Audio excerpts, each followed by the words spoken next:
अस्सलामुअलैकुम students, welcome to word of pathology.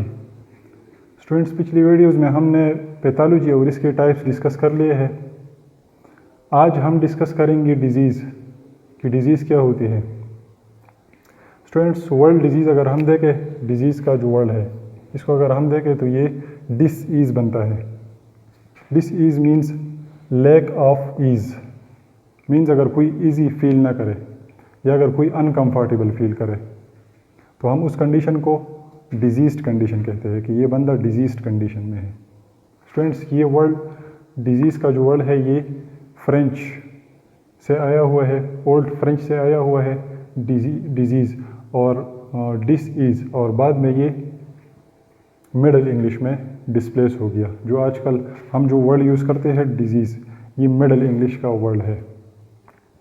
Student, इसकी definition अगर हम देखें तो इसकी डिफिनीशन इस तरह हो सकता है कि जो हमारी बॉडी में हमारी बॉडी के जो ऑर्गन्स है, सिस्टम है, या कोई हमारी बॉडी का कोई पार्ट भी हो सकता है, उसमें कोई एबनॉर्मेलिटी आ जाए, उसका फंक्शन डिस्टर्ब हो जाए, हमारी किसी बॉडी की पार्ट या कोई ऑर्गन या हमारे बॉडी की किसी सिस्टम में कोई डिस्टर्बेंस आ जाए, उसका फंक्शन डिस्टर्ब हो जाए, वर्किंग उसकी वर्किंग जो है वो एबनॉर्मल हो जाए, या उसकी स्ट्रक्चर में कोई चेंज आ जाए, उसका फंक्शन डिस्टर्ब हो जाए या उसकी स्ट्रक्चर में कोई चेंज आ जाए, तो हम क्या कह सकते हैं कि ये डिजीज़्ड कंडीशन में चला गया है। और जो स्ट्रक्चर और फंक्शन में जो चेंज आता है उससे साइंस और सिम्टम्स डेवलप होते हैं। तो हम इस कंडीशन को क्या कहेंगे कि ये डिजीज़्ड कंडीशन है। डिविएशन फ्रॉम और interruption of the normal structure और function of any part, organ और सिस्टम। डिविएशन मीन कि वो नॉर्मल स्ट्रक्चर या फंक्शन से डिविएट हो जाए, उसकी नॉर्मल स्ट्रक्चर या फंक्शन डिस्टर्ब हो जाए और उसकी वजह से कुछ साइंस और सिम्टम्स डेवलप हो जाए, तो हम उस कंडीशन को डिजीज़्ड कंडीशन कहते हैं। ठीक है स्टूडेंट्स,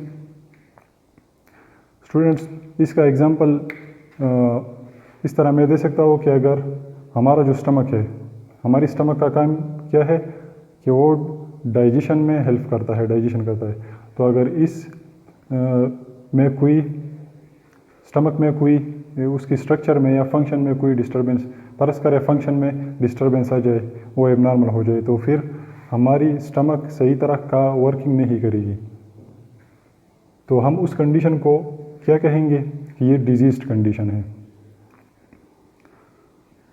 स्टूडेंट्स, फर्दर इसके डिजीज़ की कुछ क्लासेस भी है, कुछ टाइप्स है। स्टूडेंट्स, डिजीज़ की डिफरेंट बेसिस ऑफ क्लासिफिकेशन है। एनाटॉमिकल भी हो सकता है कि बॉडी का कौन सा पार्ट डिस्टर्ब हुआ है, इस तरह कुछ और भी बेसिस है क्लासिफिकेशन की, लेकिन हम यहाँ पर पैथोलॉजिकल क्लासिफिकेशन की बात करेंगे। पैथोलॉजिकल क्लासिफिकेशन मीन कि डिजीज़ को basis of nature of disease, उसके बेस पे हम डिजीज़ डिफरेंट टाइप्स में कैटेगराइज करें। बेसिस ऑफ नेचर मीन कि डिजीज़ किस तरह डेवलप होता है, डिजीज़ प्रोसेस किस तरह होता है, तो उस बेसिस पे हम डिजीज़ को क्लासीफाई करते हैं यहाँ पर। क्योंकि हम पैथोलॉजी पढ़ रहे हैं तो हम पैथोलॉजिकल क्लासिफिकेशन करेंगे। स्टूडेंट, इसकी पहली टाइप है inflammatory disease. Inflammatory disease mean जिसमें इन्फ्लेमेशन इन्वॉल्व हो। इन्फ्लेमेशन भी हम आगे पैथोलॉजी में पढ़ेंगे कि इन्फ्लेमेशन क्या होता है, लेकिन यहाँ पर सिर्फ इतना समझ ले कि जब कोई हमारी बॉडी कोई फॉरेन सब्सटेंस हमारी बॉडी में एंटर हो जाए, तो हमारी बॉडी जो उसके खिलाफ जो इम्यून रिएक्शंस होते हैं उसको हम इन्फ्लेमेशन कहते हैं। कुछ इम्यून रिएक्शंस होते हैं, उस फॉरेन बॉडी को, बैक्टीरिया को या वायरस अगर एंटर हो जाए तो उसको डिस्ट्रॉय करने के लिए, उसको ख़त्म करने के लिए कुछ रिएक्शंस होते हैं, उसको हम इन्फ्लेमेशन कहते हैं। तो अगर ये प्रोसेस ऑफ इन्फ्लेमेशन, जिस डिज़ीज़ में ये प्रोसेस ऑफ इन्फ्लेमेशन इन्वॉल्व हो, उन डिज़ीज़ को इन्फ्लेमेटरी डिजीज़ में रखा गया है। जैसे कि ट्यूबरक्लोसिस है। स्टूडेंट्स, ट्यूबरक्लोसिस में कोई माइकोबैक्टीरियम ट्यूबरक्लोसिस एक बैक्टीरिया है जो एंटर होता है बॉडी में और उसके ख़िलाफ़ कुछ रिएक्शंस होते हैं, कुछ इम्यून रिएक्शंस होते हैं, तो इन्फ्लेमेशन डेवलप होता है। तो उस कंडीशन को हम ट्यूबरक्लोसिस डिजीज़ कहते हैं, टीबी जो जिसे हम कहते हैं। इस तरह अपेंडिसाइटिस है। अपेंडिसाइटिस भी एक इन्फ्लेमेशन है। अपेंडिक्स जो हमारी लार्ज इंटेस्टाइन में है, अपेंडिक्स लास्ट पार्ट है लार्ज इंटेस्टाइन की, एक लास्ट पार्ट है, तो उसकी इन्फ्लेमेशन को हम अपेंडिसाइटिस बोलते हैं। तो स्टूडेंट्स, इन्फ्लेमेटरी डिजीज़ में वो डिजीज़ आती है जिसमें इन्फ्लेमेशन इन्वॉल्व हो। तो स्टूडेंट्स, ये भी एक डिजीज़ प्रोसेस है, इन्फ्लेमेशन एक डिजीज़ प्रोसेस है। कुछ नेचर ऑफ डिजीज़, जैसे हमने कहा कि हम इसको nature of disease, on the basis of nature of disease हम क्लासीफाई करते हैं। पैथोलॉजिकल क्लासिफिकेशन में हम नेचर ऑफ डिजीज़ प्रोसेस की, डिजीज़ किस तरह डेवलप होता है। तो इन्फ्लेमेशन भी एक प्रोसेस है, एक जिसमें डिजीज़, जिस तरह डिजीज़ डेवलप होता है, डिजीज़ की प्रोसेस क्या है, किस तरह क्या स्टेप्स होते हैं डिजीज़ डेवलप होने में। स्टूडेंट्स, दूसरी टाइप है डीजेनरेटिव डिजीज़। डीजेनरेटिव डिजीज़ में किसी आर्गन, हमारी बॉडी की किसी आर्गन या किसी टिश्यू की स्ट्रक्चर और फंक्शन ओवर टाइम के साथ साथ हमारी बॉडी की किसी टिश्यू या किसी आर्गन की स्ट्रक्चर और फंक्शन डिस्टर्ब हो जाती है, उसमें एबनॉर्मेलिटी आ जाती है। लेकिन आप लोगों ने इसमें ये याद रखना है कि ये टाइम के साथ स्टेप बाय स्टेप होता है। इसमें ऐसी डिजीज इन्वॉल्व है जिसमें ओवर टाइम आर्गन और टिश्यू में ओवर टाइम चेंजेस आती है, लेकिन चेंजेस पर वर्स, चेंजेस कोई अच्छी चेंजेस नहीं आती, ऐसी चेंजेस आती है जो डिजीज़ डेवलप करता है। ठीक है स्टूडेंट्स, तो इसमें फंक्शन और स्ट्रक्चर ऑफ अफेक्टेड टिश्यू और organ changes for the worse over time. Time के साथ साथ किसी टिश्यू या किसी ऑर्गन की स्ट्रक्चर और फंक्शन में चेंजेस आती है। एग्जांपल में स्टूडेंट्स ये है कि ऑस्टियोआर्थराइटिस, ये एक जॉइंट्स की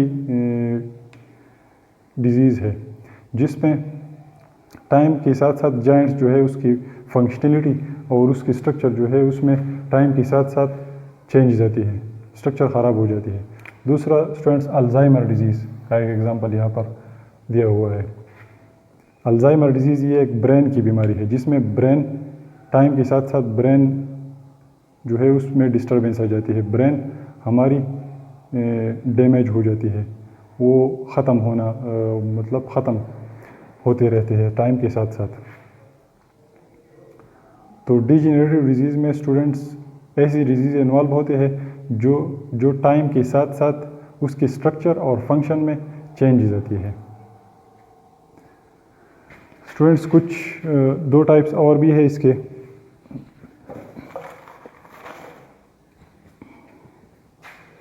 तो यहाँ पर मैं डिस्कस करता हूँ।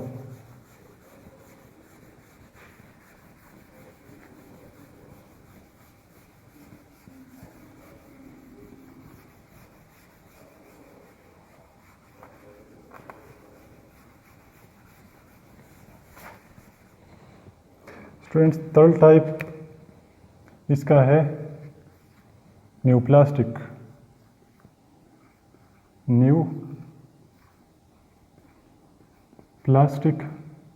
Disease.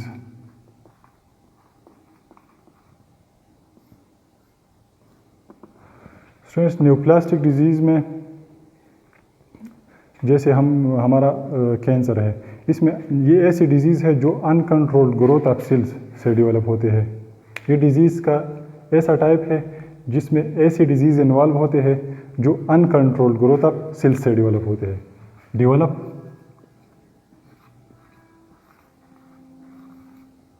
Through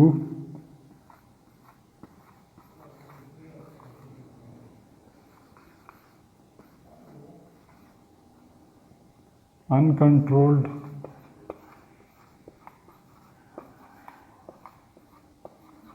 growth of cells. इसमें ऐसे डिजीज़ इन्वॉल्व है जो अनकंट्रोल्ड ग्रोथ ऑफ सेल्स से डेवलप होते हैं। मतलब मीन्स इसमें सेल्स की अनकंट्रोल्ड ग्रोथ होती है, सेल्स डिवाइड होता रहता है, सेल्स के डीएनए में ऐसी चेंजेस आती है कि वो सेल फिर स्टॉप नहीं होता, उनकी ग्रोथ होती रहती है, डिवाइड होता रहता है। तो इसमें ऐसी डिजीज़ इन्वॉल्व होगी जिसमें अनकंट्रोल्ड ग्रोथ ऑफ सेल्स होती है। एग्जांपल में लंग कैंसर है स्टूडेंट्स, लंग कैंसर है। इसके अलावा ब्रेस्ट कैंसर है स्टूडेंट्स। जितने भी कैंसर्स है हमारे, कैंसर में अनकंट्रोल ग्रोथ ऑफ सेल्स होती है, तो इनमें वो सारे डिजीज़ इन्वॉल्व होंगे जिसमें अनकंट्रोल्ड ग्रोथ ऑफ सेल्स है। स्टूडेंट्स एक लास्ट टाइप है इसका,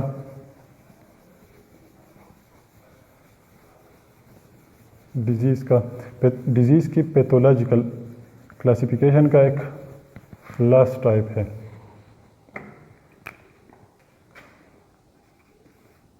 traumatic disease. Traumatic disease students, word से आप लोग अंदाज़ा लगा सकते हैं कि ये ऐसी डिजीज़ होंगे जो किसी ट्रामा से डेवलप हो। अगर कोई मीन्स कि अगर किसी के बोन में कोई फ्रैक्चर आ जाए, अगर कोई गिर जाए, अगर किसी का एक्सीडेंट मीन्स अगर किसी का एक्सीडेंट हो जाए और उसके बोन में फ्रैक्चर आ जाए, तो इस तरह की डिजीज़ हम ट्रॉमेटिक डिजीज़ में डिस्कस करते हैं। इस तरह के डिजीज़ ट्रॉमेटिक डिजीज़ में आते हैं। तो ये ऐसी डिजीज़ है जो ट्रामा से डेवलप होते हैं। Develop through trauma. Trauma mean कोई एक्सीडेंट हो जाए या कोई ऐसे गिर जाए, तो उसकी वजह से उसमें जो डिस्टर्बेंस उसकी किसी पार्ट, बॉडी किसी पार्ट में जो एबनॉर्मेलिटी आती है, जो उसमें कुछ एबनॉर्मेलिटी आती है, तो वो हम ट्रॉमेटिक डिजीज़ में डिस्कस करते हैं। एग्जांपल इसका इस तरह हो सकता है, फ्रैक्चर ऑफ बोन।